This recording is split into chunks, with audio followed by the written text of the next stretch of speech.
So in the previous section we have seen the pathogenesis of acute coronary syndromes. From now on it's all clinical. We look at the clinical classification and the presentations of ACS in the subsequent section that follows now.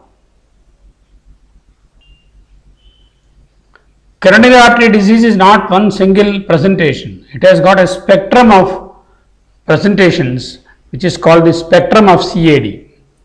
A patient may not have any significant coronary vascular disease, or he may have asymptomatic coronary artery disease, or he may have symptomatic angina which is chronic and stable, which is called the CSA. Of course, the acute syndromes like unstable angina, NSTMI, non-ST segment elevation myocardial infarction, ST segment elevation myocardial infarction, reinfarction, and of course sudden cardiac death and cardiovascular mortality. So this is a big spectrum. What we are trying to look at in this particular CME is more about this area, and we will not touch upon much on chronic stable angina. So there appear to be two important groups which need to be distinguished from one another. One group of the people who have slowly progressive CAD, chronic stable angina to unstable angina to NSTMI to STMI to cardiovascular morbidity and mortality. Warning signs are present in these people for a long duration. They come to the doctor, they get investigated, they take medicines. There is collateral coronary blood flow which is very good. ECG and TMT evidence of ischemia is present before the onset of acute coronary event. Coronary angiogram will confirm coronary artery disease. Some types of procedures can be undertaken to reduce the morbidity and prevent the occurrence of acute lesion, acute coronary syndromes. The prognosis in these people is good. They are older, they have non-vulnerable plaques, they have stable plaques. There is only a flow limiting narrowing which is causing the symptoms. Form only 30% of cases of myocardial infarction. Versus the other group who present with acute coronary events or major acute coronary events or sudden death, give no time to act, sudden cardiac death and massive myocardial infarction, no previous chronic stable angina or unstable angina, no warning symptoms, disease develops in a very short duration, no time for the collateral blood flow to be established, TMT and CAG may be negative before the major acute coronary events. The prognosis in these is poor. They are very young because they have vulnerable ruptured plaques. Focus is on factors which cause rupture, and they contribute nearly to 70% of the cases of acute events. So this appears to be that we are dealing with two different types of population as a whole. Those who have the propensity for acute coronary events with vulnerable plaques and rupture, those who have non-vulnerable flow limiting narrowing producing chronic symptoms which give a long time for us to act and then correct their problem. So when a patient walks into our chamber, how do we decide about the pretest probability of coronary artery disease? Age is a very strong factor. The higher the age, the more is the probability of CAD. Second is the gender. Males more affected than females before menopause. The nature of pain, if the nature of pain is very suggestive, typical of a cardiac pain, then of course the probability of disease, coronary artery disease is higher. History of previous myocardial infarction, myocardial infarction history gives them a higher probability of recurring coronary events.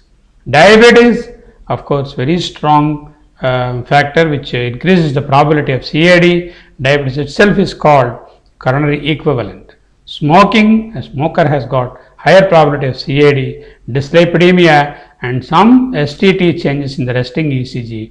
All these increase the pretest probability of a person having coronary artery disease.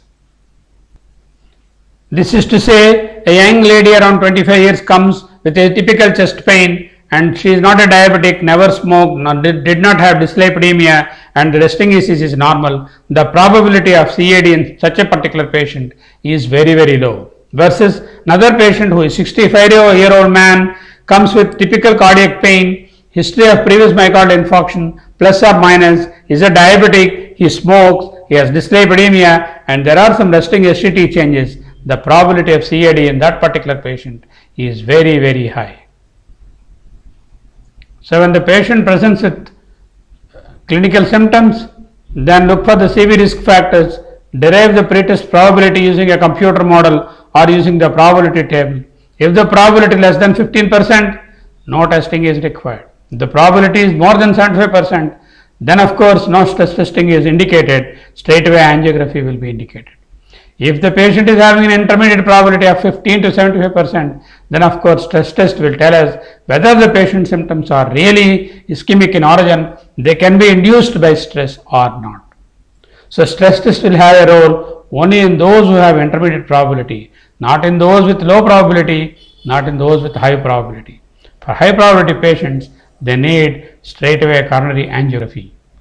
Let's say on looking at the probability model, we have found out our patient has got intermediate probability of 50 to 75%, then assess the ECG and exercise tolerance.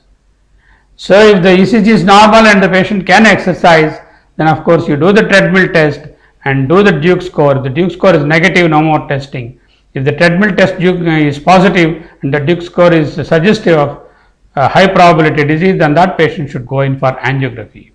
Versus if the ECG is already abnormal or if the patient cannot exercise, then there is no need for exercise testing because resting ECG itself has got the answer, or the resting ECG is normal but they cannot exercise. Then you do myocardial perfusion index or exercise stress echo, exercise stress echo, or chemical stress echo can be done instead of a treadmill. And if that is negative, then no more testing. If that is positive, then angiography will be done. Now we come to the presentations of acute coronary syndromes. Acute coronary syndromes encompass three different conditions: unstable angina, non-ST segment elevation myocardial infarction, and STEMI, ST segment elevation myocardial infarction, STEMI.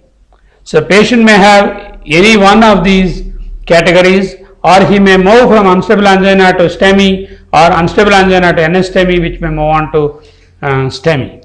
So this is an interplay of these is possible.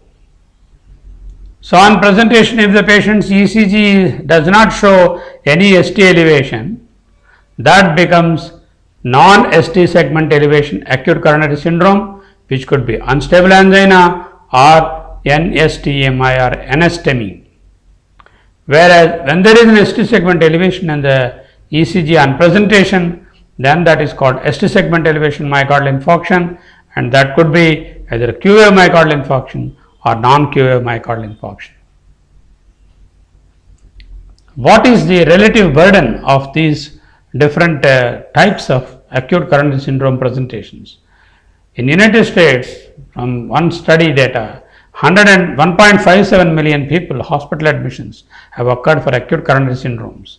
Among them, 1.24 million admissions have occurred for unstable angina and NSTEMI, whereas 0.33 million admissions per year occurred for ST segment elevation myocardial infarction. So roughly 1/5 are due to NSTEMI and 80% or 4/5 are due to unstable angina or non-ST segment elevation myocardial infarction.